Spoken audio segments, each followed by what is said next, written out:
Hey guys, Matt with Massive Beer Reviews back with yet another review. Tonight we're going to be doing a beer that's near and dear to my heart, uh, J.W. Lee's Harvest Ale. J.W. Lee's Harvest Ale is an English barley wine. Said in previous reviews, I'm not a huge English beer fan, but the ones I do like, I'm not just like and I love. J.W. Lee's is right up there. Probably only trumped by Thomas Hardy. Definitely one of my favorite companies. Their line overall is good, from Moonraker to all their other beers, but Harvest Ale is a special one. Bottle conditioned barley wine. This is a 2008 version of it. I'm a big fan of aged beers, so looking forward to this. I mean, I know I'm going to like it before I even crack into it, but let's see what we got going on here.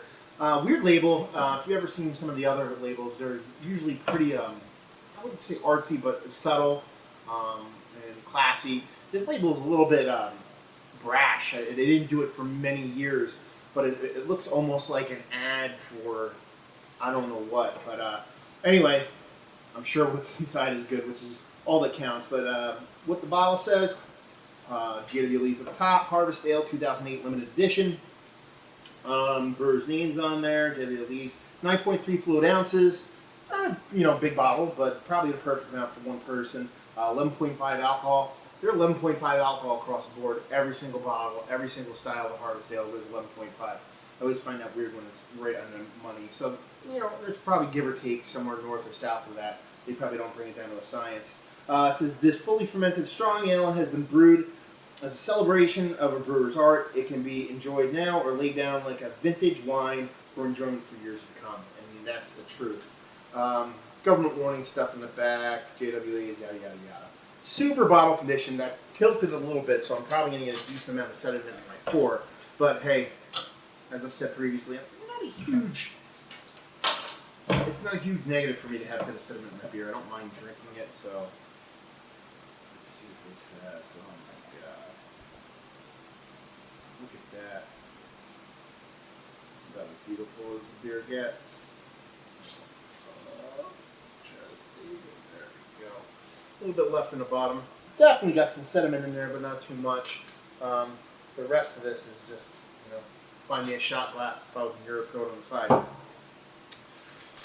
Oh, so I'm going to expect the classic J.W. Lee's smells and tastes of this, which is, oddly enough, I always get a lot of leather out of this, almost like a scotch. A lot of leather, a lot of not even dried fruits, like almost slightly rotten fruits. Like I'm a big scotch fan too, a big Speyside scotch fan. For me, a great old aged scotch. If I were to describe it, it sounds kind of bizarre, but it tastes like rotten fruit and leather, and that's kind of a lot of notes you typically get with the J.W. Lee's beer. But what notes it does have is so pronounced. I mean, it's gonna be blowing your doors off with fruits. Like I said, the leather, toffee, caramel, really sweet, a super sugar bomb. And I've never been able to place it. Maybe it's because of my palate's just not there and I can't figure it out. But J.W. Lee's always had this really bizarre mid to late aftertaste or afterkick in its beers that I could just never figure out what it is. It's so unique to its beer in itself that I've never actually tasted that aftertaste, that base, that taste at the end. I don't even want to say aftertaste. It's towards the end more than after. It's just so unique to J.W. Lee's in itself. Oh, that's beer. That's what beer's supposed to smell like to me. I mean, it just that tiniest bit of oxidation to it for me, which is a good thing. Just tiniest. I mean, it's not even musty. It's just a little bit of oxidation. Like it's umami. This is almost like a hunk of meat right now. It's so savory as opposed to anything else. Oh, banana.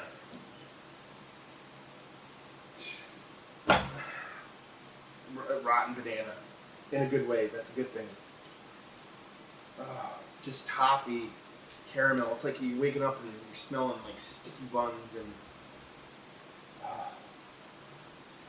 just I mean, just I could huff this beer. This is here and just breathe this in for hours. I'm not going to because I can't wait to taste it. But just the smells alone, it's so vibrant, so rich. It's almost chewy in the nose to the point where it's so dense, it's clogging you up. And again, I think you'd say in a good way. So good. But there's that unique JWE's dense, leathery kind of aftertaste, after smell, whatever you want to call it. That just I covet so much. So good. Cheers.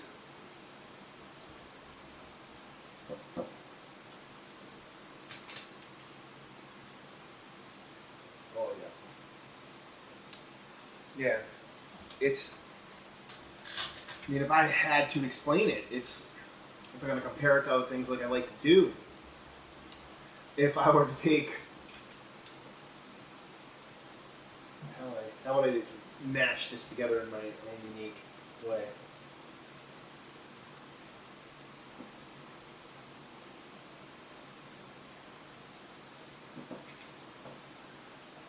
It's like you took a piece of leather, a bunch of, I would hesitate to say rotten fruit, but for me, fruit tastes best right before it's absolutely spoiled, like almost rotten fruit, and then an old musty book, and put it into a blender, grind it up, and then just mixed it with a high-end barley wine. You know, it's just, everything about it just screams joy, with my mouth, at least.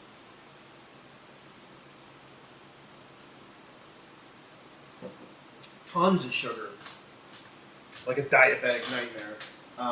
Like so sugary, I'd be scared to even try to figure out, you know what I mean, how many calories are in this.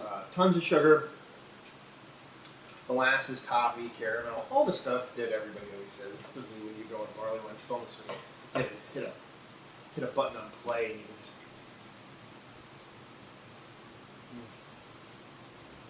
But there's that unique aftertaste. I can't place it. I don't know if it's a specific malt, barley, or whatever kind of grain you're using. The specific kind of hop, I don't know. It's just got this unique taste I've never tasted in any other beer produced ever, and I've had thousands and thousands of beers. It's just so unique and so good. It's almost an acquired taste. And remember when I first had my first JWEs, I was like thrown by it. Almost like I was afraid to like it because it was so bizarre of a taste. But almost like any, what's the word I'm looking for? Almost like any, I don't know. I want to say vice, but almost any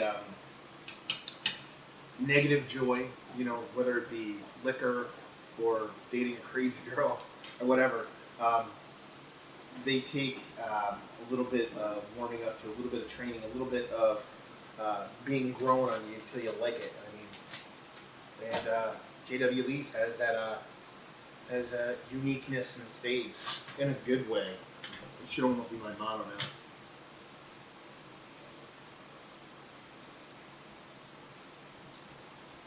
Just a little bit oxidation mustiness for me is perfect. I mean, oh wait, so you're talking about. Right now, it's 2014, so you're talking about 6-year-old beer. This is about wheelhouse as far as timing on this. It's just about perfect.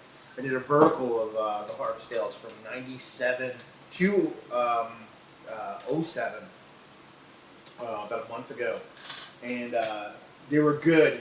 Some of them were turned already, but the ones that were good were good. But this one's right at that point where it's probably apex and about to go downhill. So if you're a collector, and a drinker, you have, you know, your 07s, 08s in your basement, might be time to start cracking them because this is joy in a mouth, joy in a glass, joy in my mouth.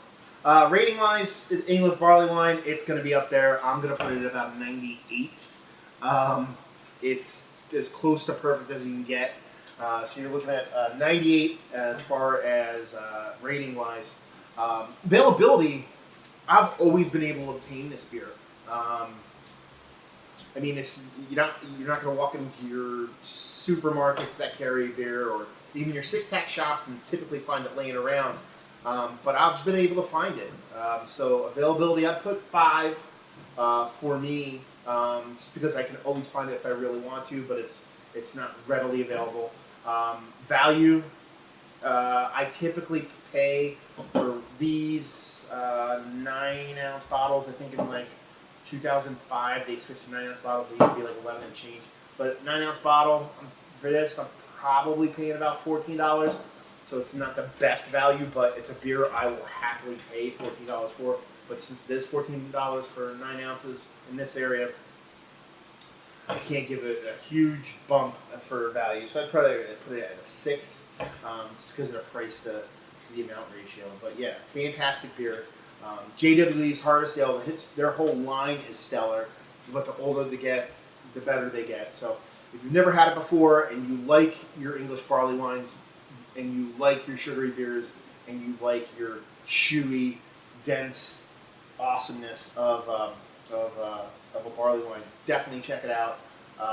Yeah, that's another review in the books. I'm Matt with Massive Beer Reviews. Check us out on Facebook, YouTube, which you're watching right now, Twitter, Instagram, all at Massive Beers. And hopefully you liked the video. If you have any questions, comments, suggestions, gripes, whatever, leave them in the comment section below. Hopefully we see you next time. Cheers.